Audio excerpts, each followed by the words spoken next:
Dengarkanlah perkataanku, arahkanlah telingamu kepada ucapanku, jangan menjauh dari matamu, simpanlah itu di lubuk hatimu, itu akan menjadi kehidupan bagi orang yang mendapatkannya dan kesembuhan bagi seluruh tubuhnya.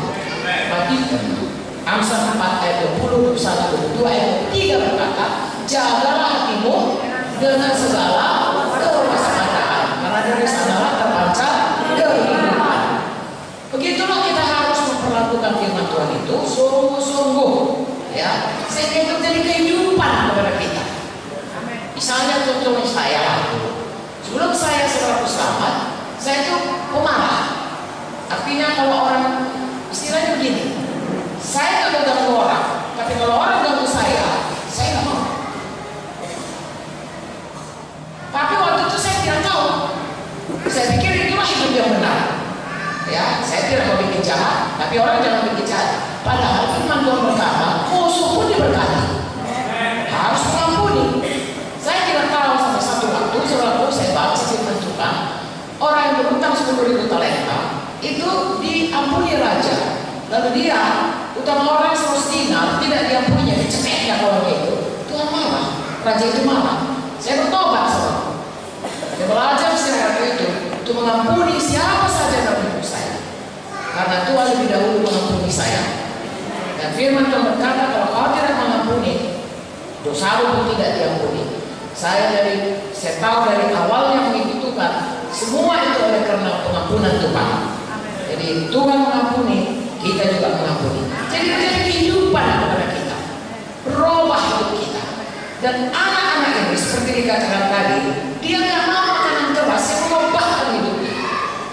Apakah itu? Kalau saudara baca di Ibrani 6, dia hanya mau dasar apakah itu ya, ayat Ibrani 6 saya baca ke bawah, ayat 1. Sebab itu marilah kita tinggalkan asas-asas pertama dari pelajaran tentang Kristus, beralih pada perkembangannya yang penuh. Janganlah kita meletakkanlah di dasar pertobatan dari perbuatan sia-sia, dasar kepercayaan kepada Allah. Hanya itu saja. Bertobat, tidak lagi menyembah berhala, percaya kepada Tuhan, beriman supaya diberkati. Tentang berbagai baptisan, dibaptiskan, pengembangan tangan, doakan, letakkan tangan, kebangkitan orang mati, ya. Nanti kita akan dibangkitkan. Hukuman kekal, ada hukuman kekal. Cuma sebegitu aja. Lebih dari itu tidak. Dia selakuannya mencari bagaimana kalau dia sakit, didoakan sembuh. Ya, bagaimana kalau finansialnya nggak baik, saudaraku, didoakan dapat berkat. Lain itu kalau misalnya kita katakan seperti tadi, harus mengampuni, sulit begini. Saya pernah berjumpa dengan orang demikian, saya katakan ampuni, nggak bisa. Ibu lah itu, saya nggak bisa. Mana pula ini sama saya karena mesti. Ibu lah, saya nggak bisa. Kalau ibu sanggup, saya nggak bisa. Saya pikir-pikir, bukan aku yang nyuruh dia mengampuni, Tuhan. Tapi begitu pun saudara, kita tidak mau terima. Mengapa? Itulah dia. Kalau kita mau bertumbuh, kita harus rela menerima pengajaran firman Tuhan. Makanan keras, firman Tuhan yang mengubahkan kita. Bukan hanya memberkati. Susu itu enak aja minum, tidur sudah siap. Kalau makan terus harus dikunyah, harus dicerna lagi, saudara. Kadang-kadang nggak enak. Ya kalau susu enak aja saudara, karena dari bayi pun yang susu ibunya sama susu lembu, ya susu tepung. Tapi kalau makanan kadang-kadang anak-anak kasih bayar nggak mau, ya kasih lagi makanan yang ini nggak mau. Banyak yang nggak suka makanan keras. Lebih enak kalau minum susu saja.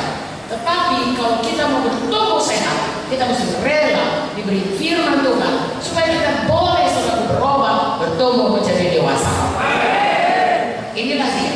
Lalu kita lihat ayat 13. Sebab barang siapa yang masih memerlukan susu, dia tidak memahami ajaran tentang kebenaran, sebab dia adalah anak kecil. Seperti tadi, dia hanya tahu susu, pengajaran-pengajaran dasar, nggak mau bertumbuh. Ayat 14. Tetapi makanan keras adalah untuk orang-orang dewasa.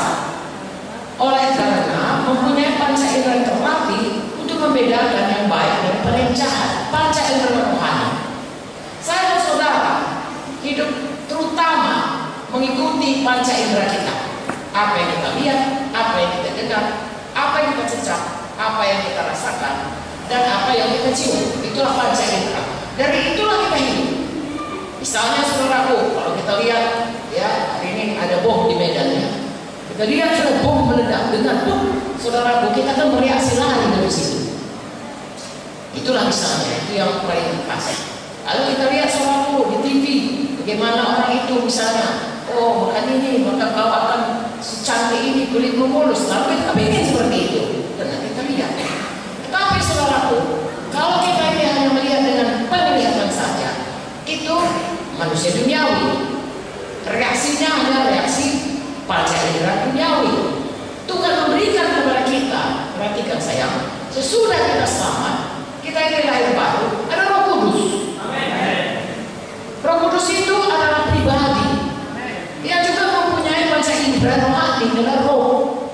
Ya, yang mengerti mendengar suara Tuhan, mengerti hati Tuhan, mengerti firman Tuhan, tahu yang baik, tahu yang jahat, tahu yang benar, tahu yang tidak benar.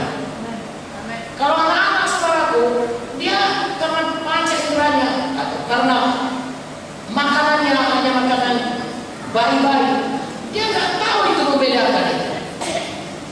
So perhatikan kalau anak-anak, kalau di dalam TV atau di koran dikatakan anak saya hilang.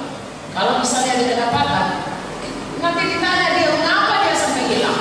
Dia berkata, tante itu iming-imingin saya bonbon atau kue atau uang. Jadi iming-iming langsung nggak tahu yang jahat, nggak tahu yang ikutinya. Kenapa? Karena mereka tidak terlatih untuk membedakan yang jahat dengan yang baik. Nah saudaraku, sebagai anak Tuhan, Tuhan meminta kita melalui firman-Nya harus betul.